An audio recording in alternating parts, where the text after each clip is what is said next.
Hello, good morning everybody. I hope आप लोग बहुत ज़बरदस्त होंगे और मैं आपको फिर से स्वागत करती हूँ मेरे चैनल पे एक और इन्फॉर्मेटिव वीडियो के साथ। तो बिना टाइम वेस्ट करे फिर अपनी वीडियो को स्टार्ट करते हैं। वर्जिनिटी के रिगार्डिंग आज हम डिस्कस करेंगे कि वर्जिनिटी क्या होती है और क्या मेंस्ट्रुअल कप वगैरह यूज़ करने से या मास्टरबेट करने से या ऐसे कोई भी एक्टिविटी करने से वर्जिनिटी लूज होती है या नहीं होती है। तो ये जो सारी प्रोसेसिंग है या फिर इस चीज़ के रिगार्डिंग जो सारी नॉलेज है वो सारे मैं आज आपके साथ शेयर करूंगी। वर्जिनिटी के रिगार्डिंग सबसे फर्स्ट जो पॉइंट आता है कि एक्चुअल में वर्जिनिटी होती क्या है। मतलब एंड नॉर्मली एनवायरनमेंट में तो हमें इतनी सारी डेफिनेशंस दी जाती है वर्जिनिटी के रिगार्डिंग। मेन कॉन्सेप्ट है क्या, वर्जिनिटी एक्चुअल में होती क्या है।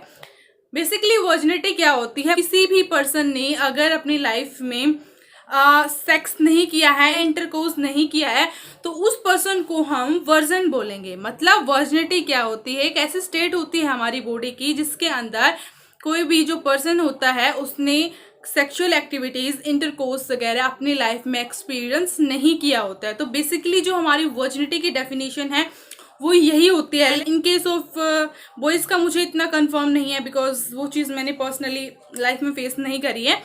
गर्ल्स के केस में वर्जिनिटी जो डिफाइन करी जाती है तो मैं आपके साथ पहले ब्राइफ में डिस्कस करूंगी। गर्ल्स के केस में बहुत सारे मिथ्स होते हैं कि जो आपका हाइमन होता है वो आपकी वर्जिनिटी का सो कॉल्ड साइन होता है। मतलब अगर आपने अपना हाइमन लूज कर दिया, आपका हाइमन अगर ब्रेक हो जाता है तो आपकी वर्जिनिटी भी ब्रेक हो जाती है। ये ऐसा मिथ होता है। बेसिकली इस चीज़ का कोई कंसेप्ट नहीं होता है, कोई इसके पीछे रीज़न नहीं होता कि अगर आपने हाइमन आपका ब्रेक हो गया तो आपकी वर्जिनिटी लूज हो जाएगी। क्योंकि हर एक गर्ल की जो बॉडी होती है उसका स्ट्रक्चर होता है वो अलग होता है। हर एक चीज़ को फेस करने का जो नेचर होता है लड़की का, बॉडी टू बॉडी वो चीज़ वेरी करती है। बिकॉज हार्मोनल इशू वगैरह होते हैं या हार्मोन्स वगैरह की जो एक्टिविटीज़ होती हैं वो बॉडी टू बॉडी हर एक पर्सन के लिए वेरी करती है।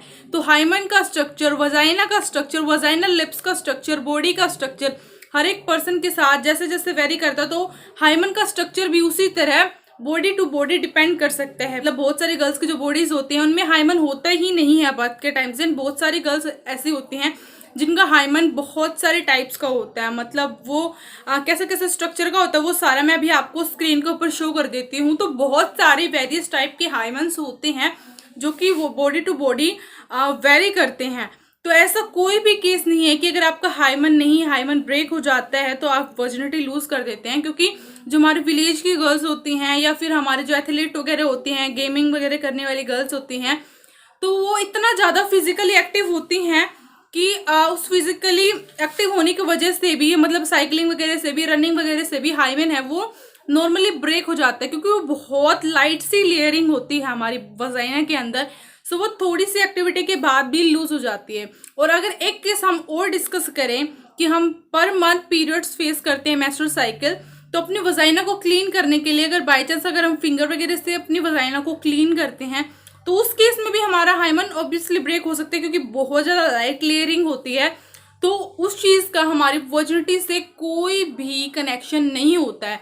बहुत सारे गर्ल्स को इस चीज़ के रिगार्डिंग बहुत सारे डाउट्स होते हैं कि अगर हम मेंस्ट्रुअल कप यूज़ करेंगे, टैम्पोन यूज़ करेंगे तो हमारी वर्जिनिटी है वो लूज हो जाएगी।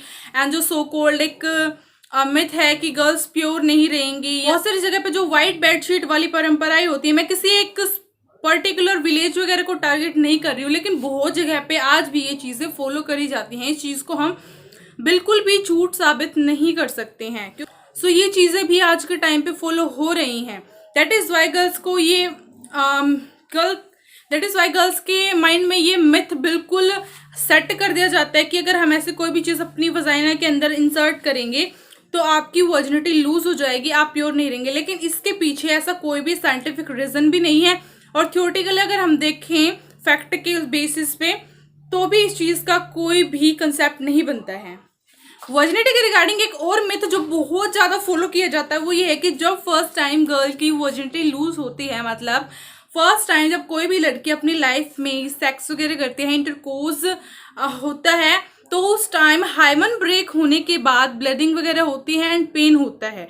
मतलब हाइमन जब ब्रेक होता है तो ब्लीडिंग होती है, ऐसा मिथ लोगों को होता है, तो ऐसा कुछ भी नहीं है। रही बात पेन की, तो वो आपके पार्टनर पे डिपेंड करता है कि वो आपको कैसे ट्रीट कर रहे हैं।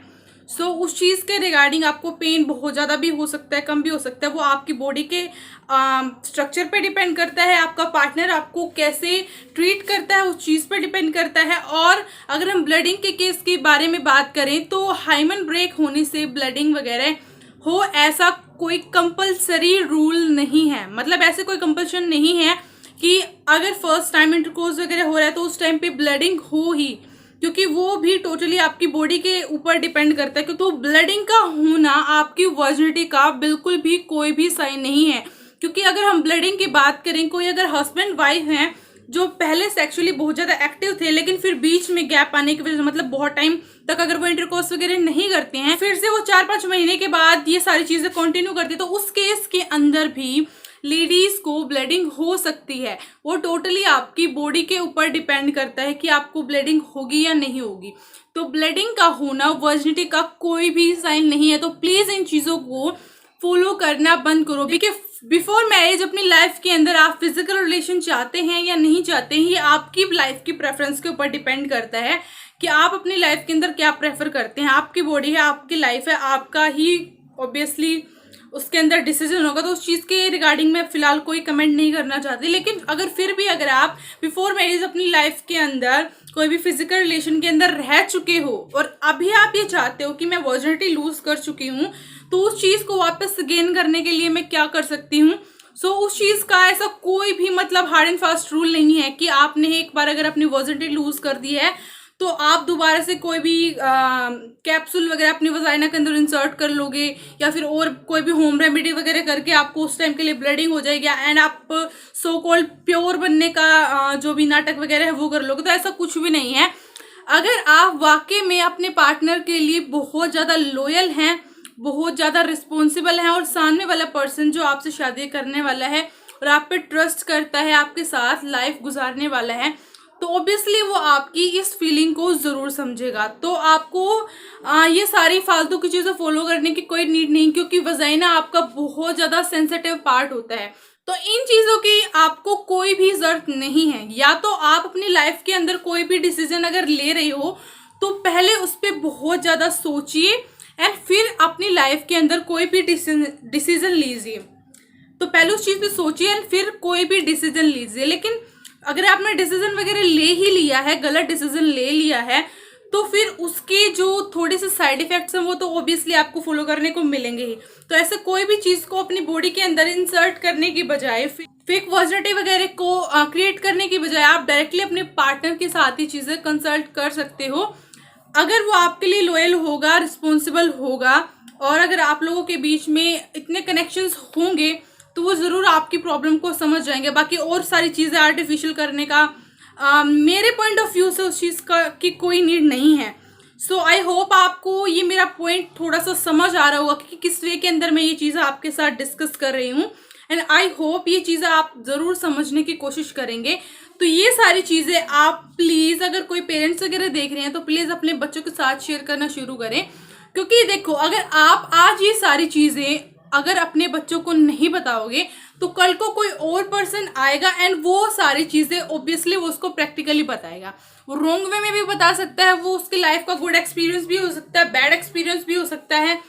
तो इससे अच्छा कि कोई और पर्सन आके आपके बच्चों को डिमोटिवेट करे, डिस्ट्रैक्ट करे, आप ही इन चीज़ों को अपने बच्चों के साथ डिस्कस कर ले। क्योंकि जो हमारे पीरियड्स वगैरह होते हैं, हमारी सेक्सुअल लाइफ होती है, कभी ना कभी हमें ये चीज़ें अपनी लाइफ के अंदर तो फेस करनी ही है। तो ये जब चीज़ें हमारी लाइफ के अंदर होनी ही है तो क्यों ना इन चीज़ों को पहले से ही अपने बच्चों के साथ डिस्कस करें। डिस्कस इन द सेंस ये नहीं कि मैं भैया आप अपने बच्चों को ये बताने लग जाओ कि भैया आपको इंटरकोर्स कैसे करना है, वो सारी चीज़ें उनको टाइम के साथ पता लग जाएंगे। लेकिन जो ये नॉलेज है कि आपको बिफोर मैरिज ये सारी चीज़ें क्यों नहीं करनी चाहिए, कोई भी डिसीजन लेना है तो सोच के क्यों लेना चाहिए, ये सारी चीज़ें आपको उन्हें पहले बता के रखनी चाहिए।